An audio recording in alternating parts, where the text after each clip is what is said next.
Welcome, here I've got EssentielB HeYou60 and I'm gonna show you how to use the camera promote at this device. Let's start by tapping on the camera button to open it, and for now we are on standard photo mode, so let's change it to the Pro by using this settings bar and just simply going to the left to more. Here we get access to more modes of this camera, and one of them is the manual mode, our Pro. So let's pick it, and here we are. This mode gives us possibilities to choose some shooting parameters by ourselves. This is useful when we want to learn photographic skills or making experiments with photography. So let me start with this settings bar. Let's go from the left. The first one button here gives us access to the slider, and we can now control the ISO, so the camera's sensitivity to light.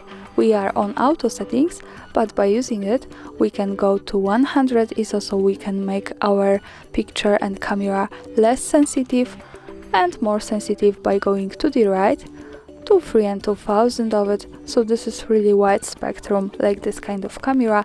We can easily also go back to auto settings with that. Now let's move to the next one option.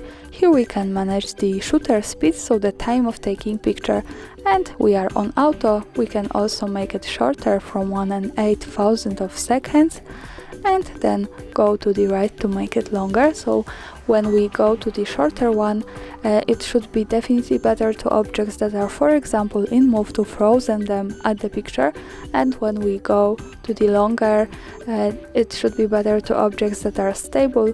Let's see the longest one in 4 seconds, and we can of course easily go back to auto settings, so there's no problem with it.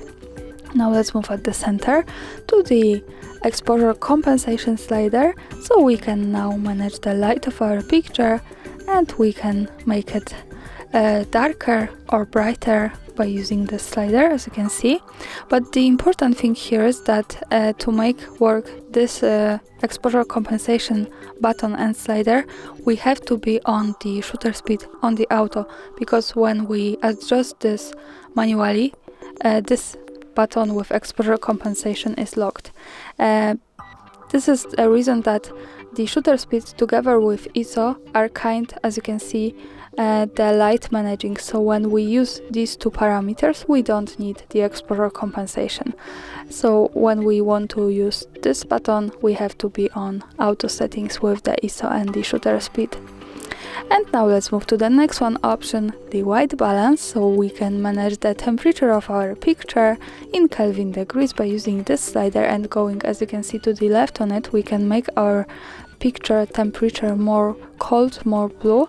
By going to the right, we can make it more warm, more orange, so this is kind of balance between the warm and cold tones of our picture. And of course, at the beginning and at the end of the slider we have auto settings, so we can easily go back to auto white balance. And now let's go to the last one option. Here we can manage our focusing. We are on autofocus, but we can also use this like that. Maybe let me show you the better view here. And this is how to use this. So for now, let me use all of these settings to take a picture. Let's stay on this focusing, and maybe the white balance a little bit here. The exposure compensation, let's leave it because I want to use the shutter speed.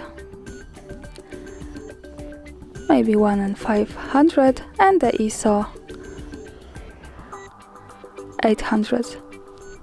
To see my picture, let's move to the left to the button that follows us straight to the gallery. And this is how it looks like. I suggest you to making experiments with all of these settings and just have a good fun. Thanks for watching, subscribe our channel and leave the thumbs up.